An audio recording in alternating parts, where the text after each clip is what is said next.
ഇന്നത്തെ നമ്മുടെ വീഡിയോ ഞാനിവിടെ ഉണ്ടാക്കിയെടുത്തേക്കുന്ന റീചാർജ് ചെയ്ത് ഉപയോഗിക്കാൻ പറ്റുന്ന RC കാറിൻ്റെ ബേസാണ് നമ്മളിവിടെ ഉണ്ടാക്കിയെടുത്തേക്കുന്നത്. ഈ ഒരു സെയിം ഐറ്റം ഉപയോഗിച്ച് നമുക്ക് ട്രക്കോ കാറോ അത് നമ്മുടെ ഇഷ്ടം എന്താണോ അതനുസരിച്ച് നമുക്ക് ഉണ്ടാക്കിയെടുക്കാം. അപ്പോൾ ഇങ്ങനെ റീചാർജ് ചെയ്ത് ഉപയോഗിക്കാൻ പറ്റുന്ന റിമോട്ട് കൺട്രോൾ കാർ ഉണ്ടാക്കാൻ ഇതിന് ചിലവ് എത്രയാവും, അതുപോലെ ഇതിൻ്റെ പാർട്സ് എല്ലാം എവിടെയാണ് മേടിക്കാൻ കിട്ടുന്നത്, അതുപോലെ ഇതിൻ്റെ കണക്ഷനും കാര്യങ്ങളും, ഇങ്ങനെ ഒരുപാട് സംശയങ്ങൾ ഒരുപാട് പേർക്കുണ്ട്. കുറച്ച് ദിവസം മുമ്പ് നമ്മൾ ഇങ്ങനത്തെ റിമോട്ട് കൺട്രോൾ കാർ ഉണ്ടാക്കുന്നതിൻ്റെ ഒരു ബോർഡിൻ്റെ വീഡിയോ ചെയ്തിട്ടുണ്ടായിരുന്നു. അപ്പോൾ ആ ഒരു ബോർഡിൻ്റെ വീഡിയോയിൽ ഒരുപാട് പേര് ഇതിൻ്റെ ഫുൾ ഡീറ്റെയിൽ ആയിട്ടുള്ള വീഡിയോ ചെയ്യാൻ പറഞ്ഞിട്ട് കമൻറ്റ് ചെയ്തിരുന്നു. അതുപോലെ നമുക്ക് ഇങ്ങനെയുള്ള റിമോട്ട് കൺട്രോളിൽ വർക്ക് ചെയ്യുന്ന ബേസ് ഉണ്ടാക്കിയെടുക്കുന്ന സമയത്ത് പല രീതിയിൽ ഉണ്ടാക്കിയെടുക്കാൻ പറ്റും. അതായത് ബേസായിട്ട് നമുക്ക് ഒരു ഗിയർ മോട്ടർ മാത്രം ഉപയോഗിച്ച് ഫ്രണ്ടിലേക്കും ബാക്കിലേക്കും മാത്രം ഓടുന്ന രീതിയിൽ ഉണ്ടാക്കിയെടുക്കാൻ പറ്റും. പിന്നെ നമുക്ക് ലെഫ്റ്റ് റൈറ്റ് തിരിയണമെങ്കിൽ കൂടുതൽ ഗിയർ മോട്ടർ ഉപയോഗിക്കും. അതൊക്കെ ഡീറ്റെയിൽ ആയിട്ട് വീഡിയോ തന്നെ കാണിച്ചു തരാം. അതുപോലെ നമ്മൾ ഈ റിമോട്ട് കൺട്രോൾ കാറിൻ്റെ വീഡിയോ ഓരോ പാർട്ടായിട്ടാണ് ചെയ്യാൻ ഉദ്ദേശിക്കുന്നത്. ഒരു സിംഗിൾ വീഡിയോ ആയിട്ട് ചെയ്യുമ്പോൾ ഒരുപാട് സമയം എടുക്കും. അതുപോലെ ഞാൻ ഇന്നിവിടെ 2 ഗിയർ മോട്ടർ ഉപയോഗിച്ചാണ് ഈ ഒരു ബേസ് ഉണ്ടാക്കിയെടുത്തേക്കുന്നത്. അപ്പോൾ ഇതിൻ്റെ ഒരു ലോഡ് വലിക്കാനുള്ള കപ്പാസിറ്റി ഒന്ന് ടെസ്റ്റ് ചെയ്ത് കാണിക്കാം. അതിനായിട്ട് നമ്മൾ കുറച്ച് ലിഥിയം ബാറ്ററിയും ഒരു പ്ലെയറുമാണ് ഈ ഒരു ബോക്സിൽ എടുത്ത് വെച്ചേക്കുന്നത്. ഏകദേശം ഒരു 1/2 കിലോയ്ക്ക് മേളിലുണ്ട് വെയിറ്റ്. ലിഥിയം ബാറ്ററിയാണ് ലാപ്ടോപ്പിനൊക്കെ ഉപയോഗിക്കുന്നത്. അതുപോലെ നമ്മുടെ RC കാർ വർക്ക് ചെയ്യാൻ വേണ്ടിയിട്ട് നമ്മൾ ലിഥിയം ബാറ്ററിയാണ് ഉപയോഗിച്ചേക്കുന്നത്. ഈ ഒരു വെയിറ്റൊന്നും ഇതിനൊന്നുമല്ല, ഇതിലും കൂടുതൽ വെയിറ്റ് വലിക്കാനുള്ള കപ്പാസിറ്റിയൊക്കെ ഉണ്ട് ഇതിന്. അതുപോലെ നമ്മൾ ഇതിനകത്ത് ഉപയോഗിച്ചേക്കുന്ന ഈ റിമോട്ട് കൺട്രോൾ ബോർഡിൻ്റെ സിഗ്നൽ ഏകദേശം ഒരു 15 മീറ്റർ വരെ വലിയ കുഴപ്പമില്ലാണ്ട് കിട്ടും. പിന്നെ നമ്മൾ ഇതിനകത്ത് കണക്ട് ചെയ്യുന്ന ആ ഒരു ആൻറ്റിന അല്ലെങ്കിൽ ഏലിൻ്റെ അടിസ്ഥാനമായിട്ടിരിക്കും ബാക്കി. അപ്പോൾ നമുക്ക് കൂടുതലായിട്ട് ഇങ്ങനെയുള്ള RC കാർ ഉണ്ടാക്കാനുള്ള പാർട്സ് കിട്ടാനാണ് പാട് വരുന്നത്. അപ്പോൾ ഞാൻ ഇതിൻ്റെ എല്ലാം പാർട്സ് മേടിച്ചതെല്ലാം തൊടുപുഴയിൽ നിന്നാണ്. തൊടുപുഴ കിഷോർ ഇലക്ട്രോണിക്സിൽ നിന്നാണ്. തൊടുപുഴ പ്രൈവറ്റ് ബസ് സ്റ്റാൻഡിൻ്റെ നേരെ ഓപ്പോസിറ്റാണ് ഈ ഒരു കട. അതുപോലെ ഈ ഒരു ഷോപ്പിൽ നിൽക്കുന്ന എൻ്റെ ഫ്രണ്ടാണ്. ഞങ്ങൾ 1 തൊട്ട് +2 വരെ ഒരുമിച്ച് പഠിച്ചതാണ്. പേര് അഖിൽ എന്നാണ്. അപ്പോൾ നമുക്ക് ഈ ഒരു കടയിൽ തന്നെ അത്യാവശ്യമുള്ള എല്ലാ പാർട്സും കിട്ടും. Gear motor, tyre, remote control board, battery, charging module. അതുപോലെ നമുക്കിതെല്ലാം ഓൺലൈനായിട്ട് വാങ്ങാം. അപ്പോൾ അതിൻ്റെ ഡീറ്റെയിൽസ് വീഡിയോയുടെ അവസാനം കൊടുത്തേക്കാം.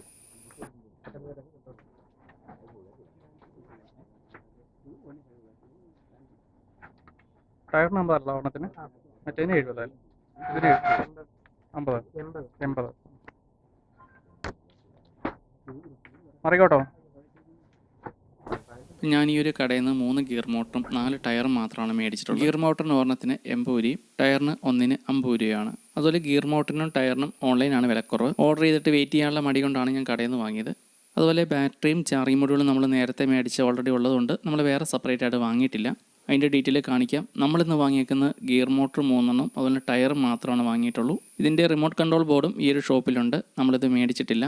ഈ ഒരു കടയിൽ നിന്ന് ബോർഡ് മേടിക്കാത്തതിൻ്റെ കാരണം വേറെ ഒന്നുമല്ല, കഴിഞ്ഞ ദിവസം ഈ ഒരു കടയിൽ നിന്ന് തന്നെ അഭിനവ് ഇവൻ മേടിച്ചിട്ടുണ്ടായിരുന്നു ഈ ഒരു ബോർഡ്. അപ്പോൾ ഇവൻ മേടിച്ച ബോർഡ് നമുക്ക് ഈ ഒരു വീഡിയോ ചെയ്യാൻ വേണ്ടി തന്നേക്കുവാണ്. അതുപോലെ നമ്മുടെ അടുത്ത വീഡിയോയിലായിരിക്കും ഫ്രണ്ടിലെ ടയർ ലെഫ്റ്റ് റൈറ്റ് തിരിയുന്ന രീതിയിൽ, അതായത് റിമോട്ട് കൺട്രോൾ വഴി നമുക്കിങ്ങനെ ലെഫ്റ്റ് റൈറ്റ് തിരിക്കാൻ പറ്റുന്ന രീതിയിൽ സെറ്റ് ചെയ്യുന്നത്. അപ്പോൾ ഈ കാണുന്നതാണ് നമ്മൾ മേടിച്ച 50 രൂപയുടെ ടയർ. ഓൺലൈനിൽ കണ്ട ടയറിന് ഇത്രയും വീതിയില്ലായിരുന്നു. ഈ ഒരു ടയറിന് അത്യാവശ്യം നല്ല ക്വാളിറ്റിയും കാര്യങ്ങളൊക്കെ ഉണ്ട്. അതുപോലെ ഈ കാണുന്നതാണ് നമ്മൾ മേടിച്ച ഗിയർ മോട്ടർ. ഇതിന് 2 സൈഡിലേക്കും ഷാഫ്റ്റ് ഉണ്ട്. ഒരു ഗിയർ മോട്ടറിന് 80 രൂപയാണ്. ഓൺലൈനായിട്ടാകുമ്പോൾ ഏകദേശം ഒരെണ്ണത്തിന് 50 രൂപയ്ക്കേ ഉള്ളൂ. അതിൽ നമുക്ക് ഈ ഒരു ഗിയർ മോട്ടറിൻ്റെ ഈ ഒരു ഷാഫ്റ്റിൽ ടയർ കറക്റ്റായിട്ട് സെറ്റ് ചെയ്ത് വെക്കാൻ പറ്റും. അതിനായിട്ട് നമ്മൾ വേറെ കമ്പിയൊന്നും തപ്പിപ്പോകേണ്ട കാര്യമില്ല. ഗിയർ മോട്ടറിൻ്റെ ഷാഫ്റ്റിൽ ഒന്ന് പശ എന്തെങ്കിലും വെച്ച് ഒട്ടിച്ച് വെക്കുന്നത് നല്ലതായിരിക്കും. അതുപോലെ നമുക്ക് ഈ ഒറ്റ ഗിയർ മോട്ടർ ഉപയോഗിച്ച് നമുക്ക് ചെറിയ വണ്ടിയൊക്കെ ഉണ്ടാക്കാം. അപ്പോൾ അതൊക്കെ നമ്മൾ പിന്നീടുള്ള വീഡിയോസിൽ കാണിക്കും. ഇനി അടുത്തായിട്ട് നമ്മുടെ RC കാറിൻ്റെ ബേസ് ഉണ്ടാക്കാൻ വേണ്ടിയിട്ട് നമ്മൾ PVC പൈപ്പാണ് ഉപയോഗിക്കുന്നത്. നിങ്ങൾക്ക് ഇഷ്ടമുള്ള ഉപയോഗിക്കാം. ഫ്ലൈവുഡോ അല്ലെങ്കിൽ മൾട്ടിവുഡോ അല്ലെങ്കിൽ ഫോറസ്റ്റ് ഷീറ്റോ എന്തെങ്കിലുമൊക്കെ ഉപയോഗിക്കാം. ഞാനിവിടെ PVC പൈപ്പാണ് ഉപയോഗിക്കുന്നത്. അപ്പോൾ PVC പൈപ്പ് നമ്മൾ ഉപയോഗിച്ചിരിക്കുന്നത് 2 ഇഞ്ചിൻ്റെയാണ്. 2 ഇഞ്ചിൻ്റെ PVC പൈപ്പ് 30 സെൻറ്റിമീറ്റർ 10-30 രൂപ കണ്ടായിട്ടുള്ളൂ ഇതിന്. അപ്പോൾ നമ്മൾ ഈ ഷീറ്റ് നടുവേ കട്ട് ചെയ്ത് ഹീറ്റ് ഗൺ ഉപയോഗിച്ച് നമ്മൾ ചൂടാക്കി പ്ലെയിൻ ഷീറ്റ് ആക്കി എടുക്കാൻ പോവുകയാണ് ചെയ്യുന്നത്. ഇവിടെ ഗ്യാസ് അടുപ്പിൽ ഇങ്ങനെ ചൂടാക്കി ഉപയോഗിക്കാം. അപ്പോൾ ചെറുതായിട്ട് ഇങ്ങനെ കരിഞ്ഞ പോലെ പാടൊക്കെ നിങ്ങൾക്ക് എളുപ്പം ഏതാണോ അത് ഉപയോഗിക്കുക. അതുപോലെ നമ്മുടെ ഇന്നത്തെ വീഡിയോയിൽ നമ്മൾ ഉണ്ടാക്കാൻ പോകുന്നത് ഫ്രണ്ടിലേക്കും ബാക്കിലേക്കും ഓടുന്ന രീതിയിലുള്ള വണ്ടിയാണ് ഉണ്ടാക്കുന്നത്. ലെഫ്റ്റ് റൈറ്റ് തിരി എല്ലാ കാര്യങ്ങളും ഒറ്റ വീഡിയോ തന്നെ കുത്തിനിറച്ച് കഴിയുമ്പോൾ കാണുന്നവർക്കും സംശയം. അതുകൊണ്ട് നമ്മളിന്ന് സിമ്പിൾ ആയിട്ടുള്ള രീതിയാണ് കാണിച്ചു തരാൻ പോകുന്നത്. അപ്പോൾ നമുക്കിന്ന് 2 ഗിയർ മോട്ടർ മാത്രം മതി ഇതിന്. അപ്പോൾ ഇതാണ് നമ്മുടെ റിമോട്ട് കൺട്രോൾ ബോർഡ്. ട്രാൻസ്മിറ്ററും അതുപോലെ തന്നെ റിസീവർ ബോർഡും 2 ഏരിയയിലും കിട്ടും. ഇതിനെല്ലാം കൂടെ കൂടിയാണ് 280 രൂപ. അതുപോലെ നമുക്ക് റിമോട്ട് കൺട്രോൾ വേറെ ടൈപ്പ് മേടിക്കാൻ കിട്ടും. അപ്പോൾ അതിൻ്റെ ഡീറ്റെയിൽ പിന്നീട് പറയാം. ഈ കാണുന്നതാണ് നമ്മുടെ റിസീവർ ബോർഡ്. അപ്പോൾ ഈ ഒരു ബോർഡാണ് നമ്മുടെ വണ്ടിയുടെ ഉള്ളിൽ വെക്കേണ്ടത്. ഈ ഒരു ബോർഡിൽ മൊത്തത്തിൽ 7 വയറാണ്. റെഡും ബ്ലാക്കും പവർ സപ്ലൈ. ഈ ഒരു LED ഞാൻ സെപ്പറേറ്റ് ആയിട്ട് പിടിപ്പിച്ചാണ്. അതുപോലെ ആൻറ്റിനയ്ക്ക് ഒരു വയർ, അതുപോലെ തന്നെ ലെഫ്റ്റ് റൈറ്റിന് വേണ്ടിയിട്ട് 2 വയർ. ഈ ഒരു ബോർഡിലെ RL എന്ന് എഴുതിയാക്കുന്ന ഈ 2 വയറിലാണ് ഫ്രണ്ടിലെ മോട്ടർ കണക്ട് ചെയ്യേണ്ടത്, അതായത് ലെഫ്റ്റ് റൈറ്റിൻ്റെ. അപ്പോൾ ഈ 2 വയറിൽ കണക്ട് ചെയ്യുന്ന മോട്ടർ ലെഫ്റ്റ് റൈറ്റ് തിരിക്കാനുള്ളതിൻ്റെയാണ്. ഇനി Pയും Fഉം ഈ 2 വയർ ഇതിനകത്താണ് നമുക്ക് ബാക്കിലേക്കും ഫ്രണ്ടിലേക്കും വണ്ടി ഓടുന്നതിൻ്റെ മോട്ടർ കണക്ട് ചെയ്യേണ്ടത്. റെഡിലേക്കും ബ്ലാക്കിലേക്കും പവർ സപ്ലൈ കണക്ട് ചെയ്യുക. അതുപോലെ LED വയർ ഈ ഒരു ബോർഡിലില്ല, അത് നമുക്ക് സെപ്പറേറ്റ് ആയിട്ട് വേണേൽ പിടിപ്പിച്ചാൽ മതി. പിന്നെ AND എന്ന് എഴുതിയാക്കുന്ന ആ ഒരു വയറിലാണ് ആൻറ്റിന കണക്ട് ചെയ്യേണ്ടത്. അതുപോലെ നമുക്ക് ഈ ഒരു സെയിം ബോർഡ് ഉപയോഗിച്ച് ലെഫ്റ്റ് റൈറ്റ് മോട്ടർ സെപ്പറേറ്റ് ആയിട്ട് കറക്കാൻ പറ്റും. അതിങ്ങനെ പറഞ്ഞാൽ നിങ്ങൾക്ക് മനസ്സിലാവില്ല, അത് വീഡിയോയുടെ ഇടയിൽ കാണിച്ചു തരാം. ഈ ഒരു ബോർഡിൽ ശ്രദ്ധിക്കേണ്ട ഒരു കാര്യം, ഇതിൻ്റെ മോട്ടറിലേക്ക് കണക്ട് ചെയ്യാനുള്ള വയർ ഷോർട്ട് ആകാതെ നോക്കുക. അതുപോലെ ഈ ഒരു ബോർഡിൽ 6 വോൾട്ട് വരെയുള്ള ഗിയർ മോട്ടറാണ് ഉപയോഗിക്കാവുള്ളൂ. അതുപോലെ ആൻറ്റിനെയും കറക്റ്റായിട്ട് കണക്ട് ചെയ്തെങ്കിലാണ് ഇതിൻ്റെ ആ സിഗ്നലും കാര്യങ്ങളും കറക്റ്റായിട്ട് കിട്ടുള്ളൂ. ഈ ഒരു വയറിലാണ് ആൻറ്റിനെ കണക്ട് ചെയ്യേണ്ടത്. ഇതിൻ്റെ കൂടെ സ്പ്രിങ് പോലത്തെ 2 ആൻറ്റിനെ. ഇപ്പോൾ നമ്മുടെ കയ്യിൽ ഒരു ആൻറ്റിനെ മാത്രമേ ഉള്ളൂ. ഒരു ആൻറ്റിനെ നമുക്ക് ഈ ഒരു ബോർഡ് വന്ന് അവൻ്റെ കയ്യിലാണ്. ഇനി ഈ കാണുന്നതാണ് നമ്മുടെ റിമോട്ട് ബോർഡ്. അപ്പോൾ ഈ ഒരു ബോർഡിൽ 3 വയർ മാത്രമേ ഉള്ളൂ. ഒരു ആൻറ്റിനയുടെയും പിന്നെ പവർ സപ്ലൈ കണക്ട് ചെയ്യാനുള്ള 2 വയറും. അപ്പോൾ ഈ റിമോട്ടിൻ്റെ ഈ ഒരു ബോർഡിലും ആൻറ്റിനെ കറക്റ്റായിട്ട് കണക്ട് ചെയ്തെങ്കിലാണ് സിഗ്നൽ കിട്ടുള്ളൂ. അതുപോലെ ഈ റിമോട്ട് കൺട്രോൾ വർക്ക് ചെയ്യാൻ ഇതുപോലത്തെ AA ബാറ്ററി 2 അല്ലെങ്കിൽ ലിഥിയം ബാറ്ററി ഉപയോഗിക്കാം. ഈ കാണുന്നതാണ് ഇതിൻ്റെ സ്വിച്ചും കാര്യങ്ങളൊക്കെ. ബാക്ക്, ഫ്രണ്ട്, അതുപോലെ തന്നെ ലെഫ്റ്റ്, റൈറ്റ് 4 കൺട്രോളാണ് വരുന്നത്. അപ്പോൾ നമുക്ക് ഈ റിമോട്ട് കൺട്രോൾ ബോർഡിൽ ഇങ്ങനത്തെ സ്വിച്ച് ആയതുകൊണ്ട് നമുക്കിത് പ്രസ് ചെയ്യാനൊക്കെ പാടാണ്. അപ്പോൾ നമുക്ക് ഇതിൽ നിന്ന് എക്സ്റ്റേണൽ ആയിട്ടുള്ള വേറെ സ്വിച്ചുകൾ പിടിപ്പിക്കാൻ പറ്റും. അപ്പോൾ അതൊക്കെ നമ്മൾ അടുത്ത വീഡിയോയിൽ ചെയ്ത് കാണാം. നമ്മൾ ഈ ഒരു ബോക്സിലാണ് 4x4 ഒരു പ്ലെയിൻ ബോക്സിലാണ് നമ്മൾ റിമോട്ട് കൺട്രോൾ ഉണ്ടാക്കുന്നത്. ബോർഡിലുള്ള ആ ഒരു സ്വിച്ച് മാറിയിട്ട് ഇതുപോലുള്ള അഡീഷണൽ ആയിട്ടുള്ള വേറെ സ്വിച്ച് വാങ്ങി നല്ല രീതിയിൽ സെറ്റ് ചെയ്തെടുക്കാൻ പറ്റും. അത് നമ്മൾ അടുത്ത വീഡിയോയിൽ ചെയ്ത് കാണിക്കാം. അപ്പോൾ അതിൻ്റെ കണക്ഷനൊന്നും വലിയ പാടൊന്നുമില്ല, വളരെ സിമ്പിളാണ്. നിലവിൽ ഈ ഒരു ബോർഡിലുള്ള ആ ഒരു സ്വിച്ചിൻ്റെ കാലിൽ നിന്ന് 2 വയർ സോൾഡ് ചെയ്ത് നമ്മൾ അഡീഷണൽ ആയിട്ട് വെക്കുന്ന ആ ഒരു സ്വിച്ചിലേക്ക് കൊടുത്താൽ മതി. ഇങ്ങനത്തെ ചെറിയ പുഷ് ഓൺ സ്വിച്ച്. നമ്മുടെ RC കാറിന് നമ്മൾ ഉപയോഗിക്കുന്നത് ലിഥിയം ബാറ്ററിയാണ്. 3.7 വോൾട്ടിൻ്റെ ഈ ലിഥിയം ബാറ്ററി കറക്റ്റ് മാച്ചാണ് ഈ ഒരു ബോർഡിന്. അതുപോലെ ഈ ഒരു ലിഥിയം ബാറ്ററി 3.7 വോൾട്ട് 2000 mAh ആണ്. ഈ ഒരു ബാറ്ററി ഞാൻ തൊടുപുഴ കിഷോറിൽ നിന്ന് തന്നെ വാങ്ങിയതാണ്. 140 രൂപയാണ് ഈ ഒരു ബാറ്ററിക്കായത്. ഇത് നമ്മൾ ചെറിയൊരു പവർ ബാങ്കിൻ്റെ ബോർഡാണ് എടുത്തേക്കുന്നത്. അപ്പോൾ ഒന്നിൽ കൂടുതൽ ബാറ്ററി, നിങ്ങൾക്ക് കൂടുതൽ സമയം ബാക്ക് ചെയ്യപ്പെട്ടുണ്ടെങ്കിൽ ഇതുപോലത്തെ ഒന്നിൽ കൂടുതൽ ബാറ്ററി ഉപയോഗിക്കണം. അപ്പോൾ ആ ഒരു സമയത്ത് ഇങ്ങനത്തെ പവർ ബാങ്കിൻ്റെ ബോർഡ് ഉപയോഗിച്ചാൽ മതി. ഈ ഒരു പവർ ബാങ്കിൻ്റെ ബോർഡിന് 50 രൂപയുള്ളൂ. അതുപോലെ ഇങ്ങനെയുള്ള പവർ ബാങ്കിൻ്റെ ബോർഡ് ഉപയോഗിക്കുകയാണെങ്കിൽ നമ്മുടെ RC കാറിന് കുറച്ചും കൂടെ പവർ കൂടുതൽ കിട്ടും. അപ്പോൾ അതെങ്ങനെയാണെന്ന് പറഞ്ഞുതരാം. നമ്മൾ ഈ ഒരു ബോർഡിൽ കണക്ട് ചെയ്യുന്ന ബാറ്ററി, അതായത് ലിഥിയം ബാറ്ററിയുടെ വോൾട്ട് 3.7 വോൾട്ടാണ്. അപ്പോൾ നമ്മൾ ഈ ഒരു വലിയ USB ഔട്ടിൽ നിന്ന് ഔട്ട് എടുക്കുകയാണെങ്കിൽ ഇതിൽ നിന്ന് 5 വോൾട്ടാണ് കിട്ടുന്നത്. അപ്പോൾ ഈ ഒരു USB ഔട്ടിൽ 5 വോൾട്ട് പവർ സപ്ലൈ എടുത്ത് നമ്മൾ റിമോട്ട് കൺട്രോൾ ബോർഡ് കൊടുക്കുകയാണെങ്കിൽ മോട്ടറിന് കുറച്ചും കൂടി പവറും സ്പീഡും കൂടുതൽ കിട്ടും. ഇനി നമുക്ക് ചെറിയൊരു ഓൺ ഓഫ് സ്വിച്ച് കൂടി വേണം. അതുപോലെ ഈ ഒരു റിസീവർ ബോർഡിൽ LED കണക്ട് ചെയ്യാനുള്ള ഓപ്ഷൻ ഉണ്ട്. അപ്പോൾ അതിനായിട്ട് ഇങ്ങനത്തെ വൈറ്റ് LED ലൈറ്റ് കിട്ടും. ഹെഡ് ലൈറ്റ് പോലെ ഉപയോഗിക്കാൻ ഉദ്ദേശിക്കുന്നുണ്ടെങ്കിൽ ഇതുപോലത്തെ ലൈറ്റ് വാങ്ങിയാൽ മതി. പിന്നെ നമ്മുടെ RC കാറിൻ്റെ വയറിങ്ങിന് ഇതുപോലത്തെ റിബൺ വയർ മേടിച്ചാൽ മതി. ഇതൊരു മീറ്ററിന് 40 രൂപയാണ്. പിന്നെ നമ്മുടെ ഗിയർ മോട്ടർ ഒട്ടിക്കാനുള്ള ഫ്ലെക്സ് ക്യുക്കോ അല്ലെങ്കിൽ ഗ്ലൂ ഗണ്ണൊക്കെ ഉപയോഗിക്കാം. ഞാൻ ഗ്ലൂ ഗണ്ണാണ് ഉപയോഗിക്കുന്നത്. നമുക്ക് വീണ്ടും ഈ ഒരു ഗിയറെല്ലാം അഴിച്ചെടുത്ത് നമുക്ക് വേറെ രീതിയിലുള്ള വണ്ടി ഉണ്ടാക്കാനുള്ളതായുണ്ട്. അതുപോലെ എനിക്ക് ഇങ്ങനെയുള്ള വണ്ടി ഉണ്ടാക്കാനുള്ള വലിയ ഐഡിയയും കാര്യങ്ങളൊന്നുമില്ല. എനിക്കറിയാവുന്ന പോലെയൊക്കെ ഞാൻ ഇവിടെ സെറ്റ് ചെയ്തെടുക്കുവാണ്. ഫ്രണ്ടിലെ 2 ടയർ തമ്മിൽ കണക്ട് ചെയ്യാൻ വേണ്ടിയിട്ട് 4 mm ചെറിയൊരു കമ്പി എടുത്തിട്ടുണ്ട്. അപ്പോൾ ഏകദേശം അതിൻ്റെ ആ ഒരു നീളം വെച്ച് ഈ ഒരു ഷീറ്റ് ചെറുതായിട്ടൊന്ന് കട്ട് ചെയ്തെടുക്കാൻ പോവുകയാണ്. അപ്പോൾ ഈ ഒരു വണ്ടി ഉണ്ടാക്കുന്നത് ഞാൻ ഉണ്ടാക്കാൻ നോക്കണ്ട, അത് വേറെ വീഡിയോസൊക്കെ നല്ലപോലെ ഉണ്ടാക്കാൻ നോക്കിയിട്ട് നിങ്ങൾ ചെയ്താൽ മതി. ഞാനിവിടെ എനിക്കറിയാവുന്ന ഒരു ചെറിയ സെറ്റപ്പിലൊക്കെ ഉണ്ടാക്കിയെടുക്കുന്നതാണ്. അപ്പോൾ നമ്മളിന്നിവിടെ ഉണ്ടാക്കുന്നത് 2 ഗിയർ മോട്ടർ ബാക്കിലേക്കാണ് ഉപയോഗിക്കുന്നത്. അതുപോലെ ഫ്രണ്ട് ടയറിന് നമ്മൾ ഇതുപോലെ ഈ രീതിയിലാണ് സെറ്റ് എടുത്തേക്കുന്നത്. അപ്പം ഈ ഒരു ഷീറ്റ് ഫ്രണ്ടിലെ ടയർ പിടിപ്പിക്കാൻ വേണ്ടിയിട്ട് ചെറിയ രീതിയിൽ ഇതുപോലെ കട്ട് ചെയ്തെടുക്കുവാണ്. അതിൻ്റെ ഇത് മടക്കി എടുക്കാൻ വേണ്ടിയിട്ടുള്ളതാണ്. 2 സൈഡും ഞാൻ ഏകദേശം ഈ രീതിയിൽ കട്ട് ചെയ്തെടുത്തിട്ടുണ്ട്. ഇനി 2 സൈഡും മടക്കിയെടുക്കും. അതുപോലെ 2 സൈഡിലും ഇതുപോലെ ചെറിയ 2 ഹോൾ ഇട്ട് കൊടുത്തിട്ടുണ്ട് നമ്മുടെ ആ ഒരു ഷാഫ്റ്റ് ഇടാൻ പാകത്തിന്. അപ്പോൾ ഈ ഒരു സെറ്റപ്പിലാണ് 2 സൈഡും മടക്കി എടുക്കേണ്ടത്. അപ്പോൾ നമ്മൾ ടയർ ഇട്ടപ്പോൾ എല്ലാം സെറ്റായി വന്നിട്ടുണ്ട്. അതുപോലെ തന്നെ ഞാൻ ഈ ഒരു സൈഡും ചെറുതായിട്ട് ഇങ്ങനെ കട്ട് ചെയ്തിട്ട് ഇങ്ങനെ മുകളിലേക്ക് മടക്കി വെച്ചു, ടയർ ഇടിക്കാതിരിക്കാൻ വേണ്ടിയിട്ട്. ഇനി നമുക്ക് അടുത്ത പ്രശ്നം വന്നത് ഈ ടയറിൻ്റെ ഈ കമ്പി അങ്ങോട്ടും ഇങ്ങോട്ടും കിടന്ന് നീങ്ങിക്കൊണ്ടിരിക്കും, ഈ ഒരു ഷാഫ്റ്റ്.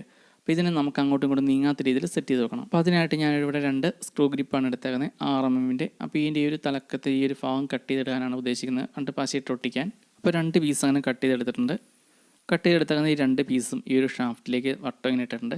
ഇനി നമുക്ക് ഈ 2 സൈഡിലേക്കും പ്രസ് ചെയ്തിട്ട് പശയിട്ട് ഒട്ടിച്ചാൽ മതി, അങ്ങോട്ടും ഇങ്ങോട്ടും നീങ്ങാതിരുന്നുള്ള ഈ ഒരു കമ്പി. അപ്പോൾ അത് നമ്മൾ പശയിട്ട് കറക്റ്റായിട്ട് ഒട്ടിച്ച് കൊടുത്തിട്ടുണ്ട്. ടയർ അങ്ങോട്ടും ഇങ്ങോട്ടും നീങ്ങി പോകുന്ന ആ ഒരു പ്രശ്നം ഒഴിവാക്കും. ഇനി നമുക്ക് ബാക്കിലെ ഗിയർ മോട്ടറും കൂടി സെറ്റ് ചെയ്യാനുണ്ട്. അതിലാണ് ബാക്കിലെ ഗിയർ മോട്ടറിലാണ് ടയർ സെറ്റ് ചെയ്യുന്നത്. അപ്പോൾ ഈ ഒരു സൈഡ് കുറച്ചിങ്ങനെ കട്ട് ചെയ്ത് കളയണം. ഫ്രണ്ടിലെയും ബാക്കിലെയും ടയർ ഒരേ രീതിയിൽ നിൽക്കാൻ വേണ്ടിയിട്ടാണ് ഇച്ചിരി കട്ട് ചെയ്ത് കളഞ്ഞത്. ഗിയർ മോട്ടർ ഞാൻ ഈ ഒരു PVC ഷീറ്റിലേക്ക് ഒട്ടിക്കുന്നത് ഗ്ലൂ ഗൺ ഉപയോഗിച്ചാണ്. ഈ ഒരു സെയിം ഗിയർ മോട്ടർ നമുക്ക് അടുത്ത ദിവസം തന്നെ അഴിച്ചെടുത്തിട്ട് നമുക്ക് വേറെ രീതിയിലുള്ള വണ്ടി ഉണ്ടാക്കാൻ നേരത്തെ ഉപയോഗിക്കാൻ വേണ്ടിയിട്ടാണ്. ഗ്ലൂ ഗൺ വെച്ച് ഒട്ടിച്ചാലും കുഴപ്പമൊന്നുമില്ല, വിട്ടൊന്നും പോവില്ല, നല്ല രീതിയിൽ തന്നെ ടൈറ്റായിട്ടിരുന്നോളും. പിന്നീട് നമുക്ക് വേറെ എന്തെങ്കിലും കാര്യത്തിന് അടിച്ചടിക്കേണ്ടി വന്നാലും ഗ്ലൂ ഗൺ ആണെങ്കിൽ നമുക്ക് വീണ്ടും റിമൂവ് ചെയ്തെടുക്കാനും എളുപ്പമുണ്ട്. അപ്പോൾ നമ്മൾ ഈ കാണുന്ന ഈ ഒരു ബേസിലേക്ക് 4 ടയറിന് സെറ്റ് ചെയ്തിട്ടുണ്ട്. ഇനി നമുക്ക് റിമോട്ട് കൺട്രോൾ ബോർഡും ബാറ്ററിയും ചാർജിങ് മൊഡ്യൂളും ആണ് ഇതിനകത്ത് സെറ്റ് ചെയ്യാനുള്ളത്. അതുപോലെ നമ്മൾ ഇതിനകത്ത് ഗിയർ മോട്ടർ ഉപയോഗിക്കുന്നതുകൊണ്ട് തന്നെ ചെറിയൊരു പിടുത്തമുണ്ട്, അതായത് ഒരു ബ്രേക്കിംഗ് പോലെ. അപ്പോൾ ഇത് തന്നെ ഇറക്കത്തിലേക്ക് വെച്ചാലും ഉരുണ്ട് പോകുന്ന ആ ഒരു പ്രശ്നം ഒഴിവായിക്കോളും. ചെറിയ രീതിയിൽ നമ്മൾ ബലം എന്തെങ്കിലും കൊടുത്തെങ്കിലാണ് ഈ ഒരു വണ്ടി മുമ്പിലേക്കോ പുറകിലേക്കോ നീങ്ങുകയുള്ളൂ. ഗിയർ മോട്ടറിൻ്റെ ഷാഫ്റ്റിൽ കറക്റ്റായിട്ട് ടയർ ടൈറ്റ് ആയിട്ടിരിപ്പില്ലെങ്കിൽ ഗ്ലൂ ഗൺ ഉപയോഗിച്ച് ഒട്ടിച്ച് കൊടുത്താൽ മതി. അതുപോലെ നമ്മളിന്ന് ഇവിടെ ഉണ്ടാക്കിയെടുക്കുന്ന ഈ ഒരു RC കാറിന് ലിഥിയം ബാറ്ററിയാണ് ഉപയോഗിക്കുന്നത്. അപ്പോൾ 3.7 വോൾട്ടിൻ്റെ ലിഥിയം ബാറ്ററി ഉപയോഗിക്കുന്ന സമയത്ത് ഇതുപോലത്തെ പവർ ബാങ്കിൻ്റെ ബോർഡോ അല്ലെങ്കിൽ ചാർജിങ് മൊഡ്യൂളോ ഉപയോഗിക്കണം. കൂടുതൽ സമയം ബാക്കി കിട്ടാൻ വേണ്ടിയിട്ട് 2 ബാറ്ററി ഉപയോഗിക്കണമെങ്കിൽ ഇങ്ങനത്തെ പവർ ബാങ്കിൻ്റെ ബോർഡും 1 ബാറ്ററി ഉപയോഗിക്കുന്നുണ്ടെങ്കിൽ ഇങ്ങനത്തെ ചാർജിങ് മൊഡ്യൂൾ ഉപയോഗിച്ചാൽ മതി. അപ്പോൾ ഈ ഒരു ബോർഡിൽ ലിഥിയം ബാറ്ററി കണക്ട് ചെയ്ത് നമുക്ക് ഫോണിൻ്റെ ചാർജർ ഉപയോഗിച്ച് ചാർജ് ചെയ്യാൻ സാധിക്കും. ബാറ്ററി ചാർജ് ഫുള്ളാകുന്ന സമയത്ത് ഓട്ടോമാറ്റിക്കായിട്ട് ചാർജിങ് കട്ട് ഓഫ് ആയിക്കോളും. ഞാൻ ഇന്നിവിടെ ഉണ്ടാക്കിയെടുക്കുന്ന ഒരു RC കാറിന് ഒരു ബാറ്ററിയാണ് ഉപയോഗിക്കുന്നുള്ളൂ. അതുകൊണ്ട് ഈ ഒരു ചാർജിങ് മൊഡ്യൂൾ മതി നമുക്ക്. അതിൽ ഓൺ ഓഫ് ചെയ്യാൻ വേണ്ടിയിട്ട് ഒരു സ്വിച്ച് കൂടി എടുത്തിട്ടുണ്ട്. ഇതെല്ലാം നമ്മൾ ഗ്ലൂ ഗൺ വെച്ചാണ് ഒട്ടിക്കുന്നത്. ഇനി ഈ ഒരു ചാർജിങ് മൊഡ്യൂളാണ് ഉപയോഗിക്കുന്നതെങ്കിൽ ചാർജിങ് മൊഡ്യൂളിലേക്ക് B+ലേക്ക് ബാറ്ററിയുടെ പോസിറ്റീവും B-ലേക്ക് ബാറ്ററിയുടെ നെഗറ്റീവും കണക്ട് ചെയ്താൽ മതി. ഈ ഒരു വയർ നമുക്ക് ഡിസ്കണക്ട് ചെയ്യേണ്ട ആവശ്യമില്ല. ഇതേ രീതി അങ്ങ് പിടിപ്പിച്ച് വെച്ചാൽ നമ്മൾ ഈ ഒരു ബാറ്ററിയുടെ ഔട്ട് എടുക്കേണ്ട ഈ ഒരു ബോർഡിൽ കറക്റ്റായിട്ട് മാർക്ക് ചെയ്തിട്ടുണ്ട് ഔട്ട് എടുക്കാനുള്ള പ്ലസും മൈനസും. ഈ ഒരു ബോർഡിൻ്റെ ഔട്ട് പ്ലസ് എന്നൊരു വയർ കണക്ട് ചെയ്ത് നമ്മൾ സ്വിച്ചിലേക്കാണ് കണക്ട് ചെയ്തേക്കുന്നത്. സ്വിച്ചിൻ്റെ മറ്റേ കാലയിൽ നിന്ന് റിസീവർ ബോർഡിൻ്റെ പോസിറ്റീവിലേക്കാണ് കണക്ട് ചെയ്തേക്കുന്നത്. ഇതിൻ്റെ കണക്ഷനും കാര്യങ്ങളെല്ലാം കംപ്ലീറ്റ് ഡീറ്റെയിൽ ആയിട്ട് നമ്മളൊരു ഡയഗ്രാം പോലെ വരച്ച് നമ്മുടെ പുതിയ വാട്സപ്പ് ഗ്രൂപ്പിലിട്ടേക്കാം. അതുപോലെ നമ്മൾ ഇന്ന് വീഡിയോയിൽ കാണിച്ച എല്ലാ ഐറ്റംസും മേടിക്കാനുള്ള ലിങ്കും ആ ഒരു ഗ്രൂപ്പിലിട്ടേക്കാം. ഇനി റിസീവർ ബോർഡിൻ്റെ ഈ ഒരു ബ്ലാക്ക് വയർ ചാർജിങ് മൊഡ്യൂളിലെ ഔട്ട് മൈനസിൽ കണക്ട് ചെയ്താൽ മതി. ലിഥിയം അയൺ ബാറ്ററിയാണ് നിങ്ങൾ ഉപയോഗിക്കുന്നതെങ്കിൽ തീർച്ചയായിട്ടും ഇതുപോലത്തെ ഒരു ചാർജിങ് മൊഡ്യൂളോ അല്ലെങ്കിൽ ചെറിയ പവർ ബാങ്കിൻ്റെ ബോർഡോ ഉപയോഗിക്കണം. ഈ ഒരു ചാർജിങ് മൊഡ്യൂളിൽ ബാറ്ററി ചാർജ് ഫുള്ളാകുന്ന സമയത്ത് ബ്ലൂ ഇൻഡിക്കേറ്ററും ചാർജിങ് ടൈമിൽ റെഡ് ഇൻഡിക്കേറ്ററുമാണ് വർക്ക് ചെയ്യുന്നത്. അപ്പോൾ നമ്മുടെ ബാറ്ററി ചാർജ് ചെയ്യാനുള്ള എല്ലാം ഓക്കെ ആയിട്ടുണ്ട്. ഇനി ഇതെല്ലാം കറക്റ്റായിട്ട് നമുക്ക് ഈ ഒരു PVC ബേസിലേക്ക് ഒട്ടിച്ച് കൊടുക്കാം. ഞാനിവിടെ എല്ലാം ഗ്ലൂ ഗൺ ഉപയോഗിച്ചാണ് ഒട്ടിക്കുന്നത്. നമുക്ക് വീണ്ടും അടുത്തത് ഉണ്ടാക്കുന്ന സമയത്ത് ഉപയോഗിക്കാനുള്ളതായതുകൊണ്ട്. അതുപോലെ ഞാനിവിടെ ഈ റിസീവർ ബോർഡിലെ പഴയ വയറെല്ലാം മാറ്റിയിട്ട് കുറച്ചും കൂടെ നീളം കൂടിയ വയറാക്കിയിട്ടുണ്ട്. ഇനി ഈ ഒരു ബോർഡിലെ വേറൊരു സെറ്റപ്പ് കൂടി കാണിച്ചു തരാം. ഈ ഒരു ഗിയർ മോട്ടർ ഞാനിപ്പോൾ കണക്ട് ചെയ്തേക്കുന്നത് റിസീവർ ബോർഡിലെ ബാക്കിലേക്കും ഫ്രണ്ടിലേക്കും കറങ്ങുന്ന ആ ഒരു കണക്ഷനിലാണ്. ഈ ഒരു ഗിയർ മോട്ടർ റൈറ്റും ഈ ഒരു ഗിയർ മോട്ടർ ലെഫ്റ്റും. ഇനി നമുക്ക് ലെഫ്റ്റിലെയും റൈറ്റിലെയും മോട്ടർ മാത്രമായിട്ട് കറക്കാൻ പറ്റും. ഇതിപ്പോൾ ഞാൻ ജസ്റ്റ് കാണിച്ചെന്ന് മാത്രമേ ഉള്ളൂ. നമ്മുടെ അടുത്ത വീഡിയോയിലാണ് ഇതിൻ്റെ എല്ലാം ബാക്കി ഡീറ്റെയിൽസ്. അപ്പോൾ ഈ രീതിയിൽ കൊടുക്കുന്ന സമയത്ത് ലെഫ്റ്റിലെയും റൈറ്റിലെയും മോട്ടർ ഏതെങ്കിലും ഒരു സൈഡിലേക്ക് മാത്രമാണ് വർക്ക് ചെയ്യുള്ളൂ. അപ്പോൾ നമുക്ക് ഈ രീതിയിൽ സെറ്റ് ചെയ്യാൻ പറ്റും. ഇത് കൂടുതലായിട്ട് ഉപയോഗിക്കുന്നത് JCB ഒക്കെ ഉണ്ടാക്കുന്ന സമയത്താണ്. ബാക്കും ഫ്രണ്ടും അതിനകത്ത് വരുന്ന ഈ ഒരു മോട്ടർ നമുക്ക് രണ്ട് സൈഡിലേക്കും വർക്ക് ചെയ്യാൻ പറ്റും. ഇതിപ്പോൾ ഞാൻ ഈ ഒരു വീഡിയോയിൽ ജസ്റ്റ് കാണിച്ചെന്ന് മാത്രമേ ഉള്ളൂ. ഇന്ന് നമ്മൾ ഈ ഒരു RC കാർ ഉണ്ടാക്കിയ ഡീറ്റെയിൽ ആയിട്ടുള്ള ഡയഗ്രാം നമ്മുടെ ഒരു വാട്സപ്പ് ഗ്രൂപ്പിലിട്ടേക്കാം. അപ്പോൾ നമ്മുടെ ഇന്നത്തെ RC കാറിൻ്റെ ഇത് രണ്ട് മോട്ടറും ക്രോസ് ആയിട്ടാണ് കണക്ഷൻ കൊടുക്കേണ്ടത്. അപ്പോൾ ഇതിങ്ങനെ കണക്ഷൻ കൊടുക്കുന്ന സമയത്ത് തിരിഞ്ഞു അതിൽ വേറെ കുഴപ്പമൊന്നുമില്ല, കംപ്ലൈൻ്റ് ഒന്നും ആവില്ല. ഒരു മോട്ടർ ഫ്രണ്ടിലേക്കും ഒരു മോട്ടർ ബാക്കിലേക്കാണ് കറങ്ങുള്ളൂ എന്നുള്ളൂ.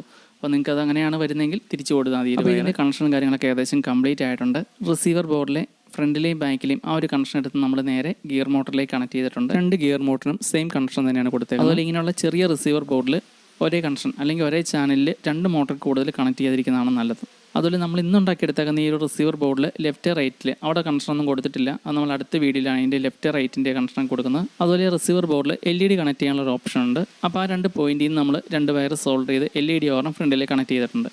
അതുപോലെ ഞാനിവിടെ റിസീവർ ബോർഡ് ഒട്ടിച്ചേക്കുന്ന ഗ്ലൂ ഗൺ ഉപയോഗിച്ചാണ്. എയറിലില്ലാത്തതുകൊണ്ട് ഞാൻ സോൾഡറിംഗ് ലെഡ് ഉപയോഗിച്ച് ചെറിയ എയറിൽ പോലെ സെറ്റ് ചെയ്തിട്ടുണ്ട്. അത് ഞാൻ ഗ്ലൂ ഗൺ ഉപയോഗിച്ചാണ് ഒട്ടിച്ചേക്കുന്നത്. ഇപ്പോൾ സംഭവം വേറെ കുഴപ്പമൊന്നുമില്ല, നല്ല രീതിയിൽ വർക്ക് ചെയ്യുന്നുണ്ട്. അതുപോലെ നമ്മുടെ RC കാറിൻ്റെ റിമോട്ട് നമ്മൾ വേറെ ബോക്സിലൊന്നും സെറ്റ് ചെയ്തിട്ടില്ല. അത് നമ്മൾ അടുത്തൊരു വീഡിയോയിലാണ് ഡീറ്റെയിൽ ആയിട്ട് ചെയ്ത് കാണിച്ചു തരുന്നത്.